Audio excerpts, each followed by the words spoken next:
Good morning, everybody, and some sad news out of England today. The royal family has announced an official announcement, actually, that came from Queen Elizabeth herself, that with a heavy heart, she had to announce to the world that her beloved husband, Prince Philip, had passed away at the age of 99. Now, Prince Philip had had some health issues earlier in the year.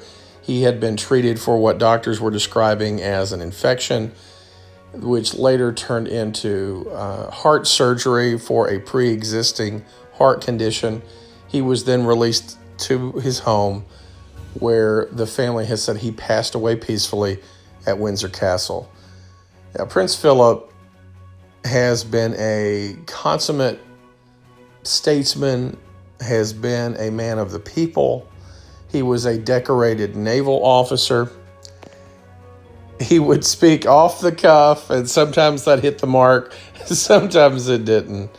He was a man that was happiest, truly, when he was outdoors. He was a consummate hunter.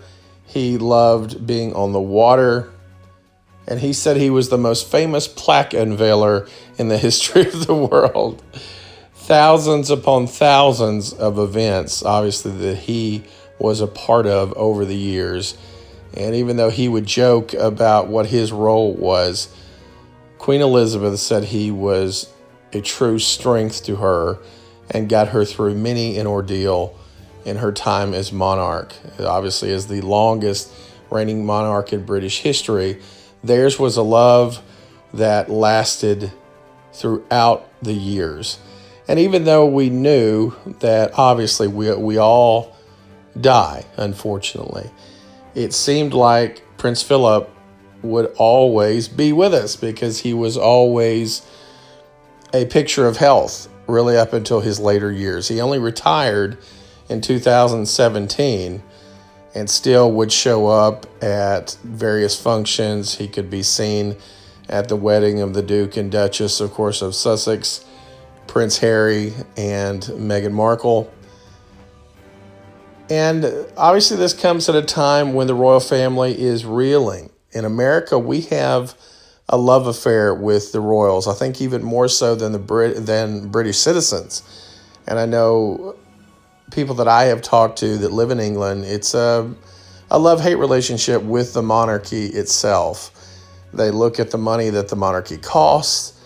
They look at some of the decisions that they make, and it's often split. But I think today you will see British citizens and citizens across the world really come together in their love for Prince Philip and their love for this family. And Prince Philip was born in an island off of Greece. He was moved around quite a bit with his family as they were forced to leave because of the abdication of the throne.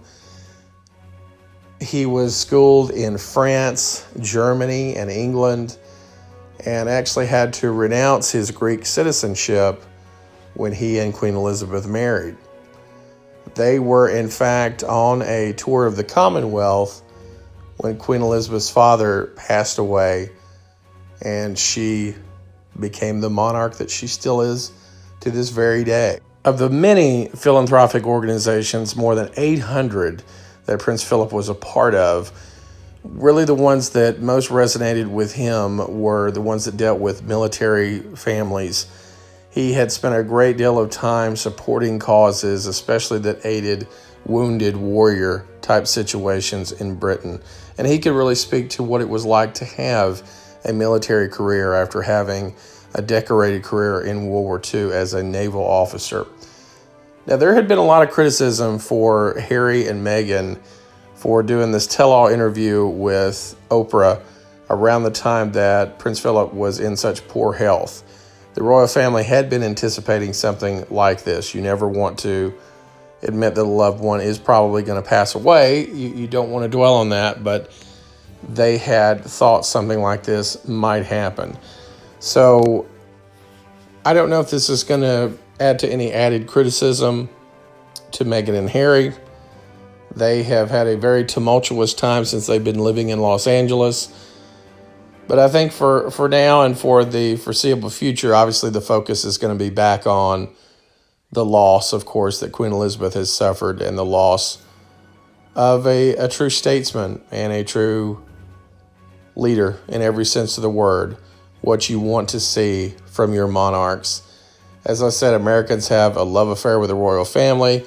It just gets deeper when we have shows like The Crown on Netflix, and Americans are always wanting to know more and more about the royal family. But today we pause as Americans, and we pause around the world, and we remember a long-serving monarch and somebody that I think this country loved a great deal as well. So we tell all of our friends and families that happen to live in Great Britain that we are with you today, and we mourn with you as well. Prince Philip, dead at 99.